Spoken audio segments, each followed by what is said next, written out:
Praise the lord. దేవునికే మహిమ కలుగును గాక. ఈరోజు దేవుని వాగ్దానం, దేవుడు నీతో చేస్తున్న వాగ్దానం, నీ క్షేమ స్థితిని మరలా నీకు దయచేసేదని. యోబు గ్రంథము 42వ అధ్యాయము 10వ వచనం. మరియు యోబు తన స్నేహితుల నిమిత్తము ప్రార్థన చేసినప్పుడు యెహోవా అతని క్షేమ స్థితిని మరలా అతనికి దయచేసెను. మరియు యోబునకు పూర్వము కలిగిన దానికంటే రెండంతలు అధికముగా యెహోవా అతనికి దయచేసెను. ఈరోజు దేవుడు నీతో సెలవిస్తున్న మాట, చేస్తున్న వాగ్దానము, మొదట నీకుండిన క్షేమ స్థితిని తిరిగి మరలా నీకు దయచేస్తాను అని వాగ్దానం చేస్తున్నారు. నీవు కోల్పోయిన నీ క్షేమకరమైన స్థితి అంతటిని తిరిగి మరలా నీకు అనుగ్రహించబోతున్నాను అని దేవుడు ఈరోజు నీతో మాట్లాడుతున్నారు. గతంలో నీవు నీ కుటుంబము క్షేమంగా, సుఖముగా, సమృద్ధిగా, సంతృప్తికరంగా జీవించారు. ఆర్థికంగా, ఆరోగ్యపరంగా, ఆస్తిపరంగా, గౌరవపరంగా, ఉద్యోగపరంగా, వ్యాపారపరంగా పేరు ప్రతిష్టలు కలిగి ఉన్నతమైన క్షేమ స్థితిని మీరు గతంలో కలిగి ఉన్నారు. అందరినీ కలిగి ఉన్నారు గతంలో. ఎంతో ఆనందంగా గడిపారు. ఎటువంటి భయం లేకుండా కూడా గడిపారు. మీరే ఇతరులకు సహాయం చేసేటువంటి ఉన్నతమైన స్థితిలో ఉన్నారు.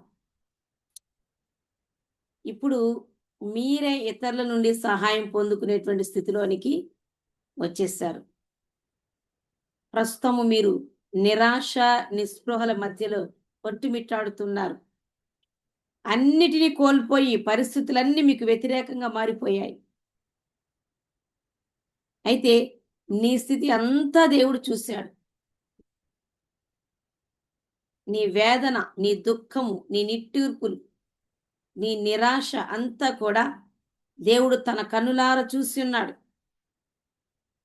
గతంలో మొదట నీకు ఉన్న క్షేమ స్థితి అంతటిని మరలా తిరిగి నీకు దయచేయబోతున్నాడు. దేవునికి మహిమ కలుగును గాక. సామెతల గ్రంథము 23:18 రాయబడిన మాట, నిశ్చయముగా ముందు గతి రానే వచ్చును, నీ ఆశ భంగము కానేరదు అనే మాట. నిశ్చయముగా గతంలో మొదట నీవు కలిగి ఉన్న క్షేమ స్థితి అన్నిటిని, అన్ని విషయాల్లో దేవుడు తిరిగి నీకు దయచేయబోతున్నాడు. ఇక్కడ ఈరోజు చదువుకున్న వాక్యాన్ని ఒకసారి జ్ఞాపకం చేసుకుంటే, యోబు గురించి రాయబడిన మాటలు. యోబు దేవుని సేవకుడు, దేవుని యందు భయభక్తులు కలిగిన వాడు, దేవునికి ఇష్టడుగా జీవిస్తున్నటువంటి వాడు. యోబు యొక్క స్థితి మొదట చూసినట్లయితే యోబు గ్రంథము 1వ అధ్యాయం ప్రారంభంలో రాయబడి ఉంటుంది. అతని కుటుంబము ఊజు దేశమంతటిలో ధనవంతుడుగా, ఆస్తికర్తగా, చక్కని కుటుంబాన్ని కలిగి ఉన్నవాడుగా, అన్నిటినీ కలిగి ఉన్నవాడుగా, ఉన్నతమైన క్షేమ స్థితిని కలిగి ఉన్నాడు. పేరు ప్రతిష్టలు, గౌరవము, ఘనత కలిగిన వాడుగా ఉన్నాడు. ఎంతో మంది పనివారు కూడా అతని యొద్ద పనిచేసేవారుగా ఉండేవారు. ఆ పట్టణంలో అతని సలహాల కోసం పెద్ద పెద్దవారు సైతము ఎదురు చూసేటువంటి స్థానంలో యోబు ఉన్నాడు. అంతేకాదు, యోబు పేదవారికి, విధవరాండ్రకు, దిక్కులేని వాళ్ళందరికీ కూడా ఎంతగానో సహాయం చేసి వారిని ఆదరిస్తూ బలపరుస్తూ ఉండేటువంటి వాడు. ఆపదల్లో ఉన్నటువంటి వాళ్ళందరికీ సైతము ఎంతగానో సహాయం చేయటానికి ముందుకు వచ్చేవాడు. అటువంటి ఉన్నతమైన, క్షేమకరమైన, సమృద్ధికరమైన, సంతృప్తికరమైనటువంటి గౌరవప్రదమైన స్థితిని యోబు తన కుటుంబము కలిగి ఉన్నారు. మొదట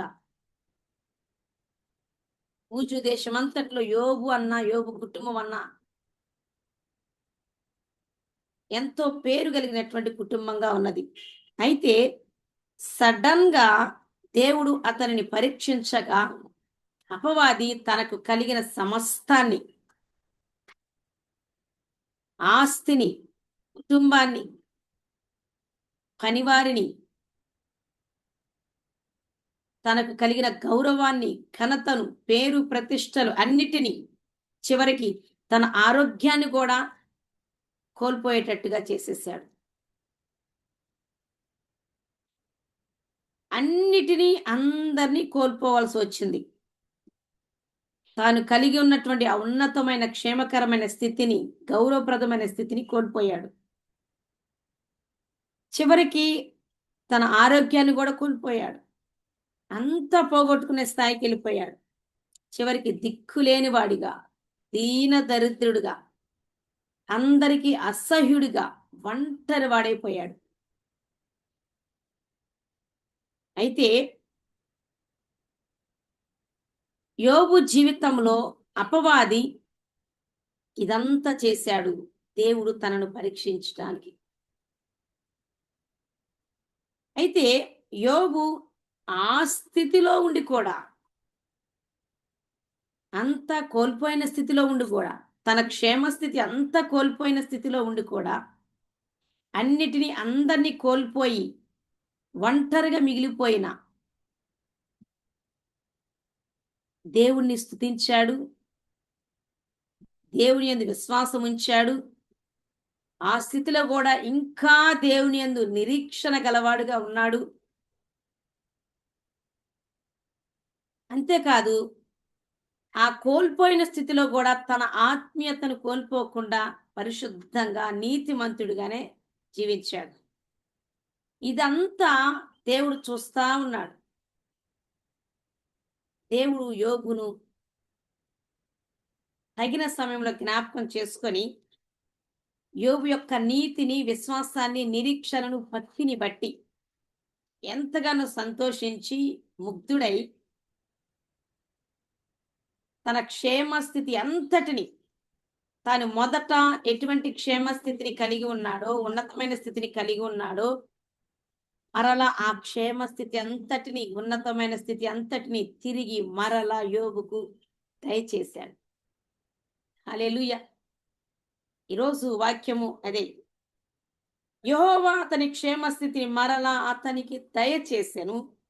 మరియు యోబునకు పూర్వము కలిగిన దానికంటే రెండంతలు అధికముగా యెహోవా అతనికి దయచేసెను. ఇంకా చెప్పాలంటే తాను తన కుటుంబం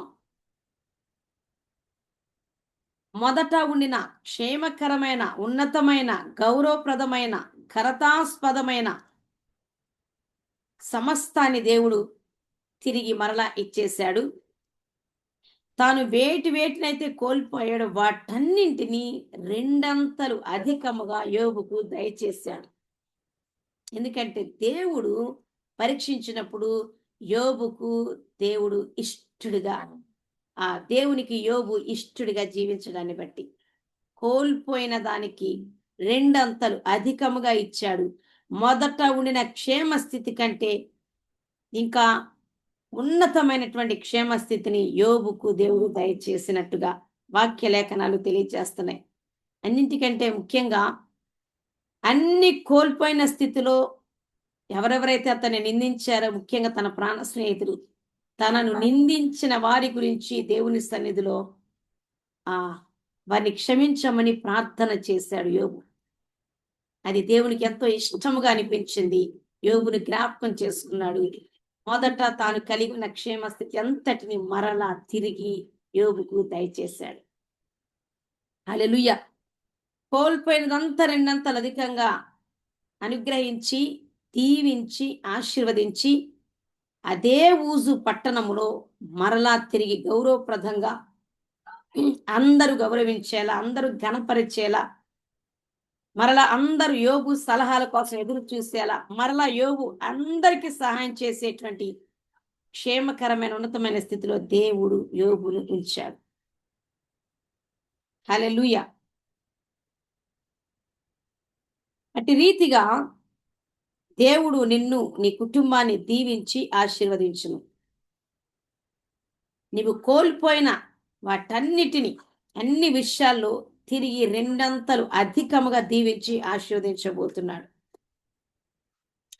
నీవు మొదట కలిగి ఉన్నటువంటి క్షేమ స్థితి అంతటిని, ఉన్నతమైన స్థితిని, పేరు ప్రతిష్టలను, ఆ గౌరవాన్ని, ఇతరులకు సహాయం చేసేటువంటి స్థితిని దేవుడు తిరిగి మరలా యోబు వలె నీకు కూడా దయచేయబోతున్నాడు. ప్రజల ఆదరణను నువ్వు పొందుకోబోతున్నావు. మరలా నీవు అనేకులకు సహాయం చేయబోతున్నావు. అట్టి రీతిగా అన్ని విషయాల్లో దేవుడు నిన్ను మరలా మరలా దీవించబోతున్నాడు. దేవునిని విశ్వసించు, ఎదురు చూడు, డోంట్ గివ్ అప్, ముందుకే కొనసాగు. ఈరోజు నీ జీవితంలో నా దేవుడు ఈ వాగ్దానమును నెరవేర్చి స్థిరపరిచి ఆశీర్వదించును గాక. God bless you.